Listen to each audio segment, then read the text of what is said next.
It is a great satisfaction to greet you again. I hope you and your pet are well. Today we will talk about the following. You should let your dog sniff during walks. While instead of taking in the sights or enjoying the view, the main way for a dog to experience and find joy in his world is through smell. For a dog, smell is everything. So why should you let your dog sniff during walks?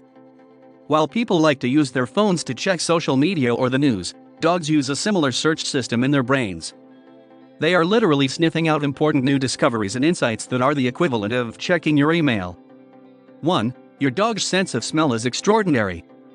Some scientists say that dogs can smell a mere teaspoon of sugar diluted in 1,000,000 gallons of water, or the equivalent of 2 Olympic-sized swimming pools.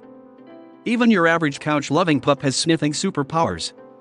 Most dogs have approximately 220 million olfactory receptors, of around 900 different varieties, which differ by breed. For example, Beagles and German Shepherds have about 225 million olfactory receptors, but the dogs with the best sense of smell are Bloodhounds, which have about 300 million. Other breeds have less. There really is no comparison between a dog's sense of smell and a human's. They can also move their nostrils independently and smell on both inhalation and exhalation. Yeah, we don't have those skills either. 2. Should you let your dog sniff on walks? Absolutely. We greatly improve the mental health of dogs when we allow them to sniff during walks because it provides an infinite amount of data for their brains to process. They think through maps that allow them to tell the past, who has been there before, as well as what may be crumbling underground. They also tell the future, sniffing the wind to see what might be happening next, like who or what might be approaching, and where they'll go next, getting information about the finds they're about to find before they arrive. Your dog's sense of smell also decodes other messages. Dogs, and cats, can separate the individual elements that make up a scent as a whole. This includes the sex, age, and health status of other animals that marked the spaces in front of them through urine and scent trails left on various surfaces. Animals leave calm messages as well as stress messages, and your dog classifies this information accordingly. 3. Plan a sniffing walk. A sniff walk can be considered a walk that exercises and engages both the body and the brain. The process of a sniff walk is similar to a normal walk, with the added exception of letting your dog take the time to slow down and sniff the roses, or the bush, the grass, or the fire hydrant.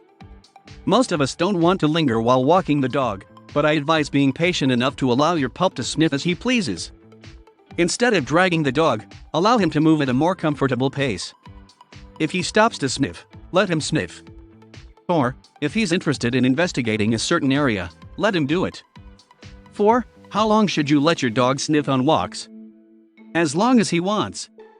There is no specific guideline, but the recommendation is 30 to 60 minutes. If that doesn't seem manageable between your daily activities, even 10 to 15-minute increments twice a day can make all the difference. When you take your dog to pee, for example, stay a few more minutes after he finishes his activity so he can explore as many scents as possible. In addition to the mental engagement, when your canine friend is offered enough time to sniff, he becomes more emotionally and physically satisfied. Dogs have an innate desire to move their bodies and investigate their world while doing so.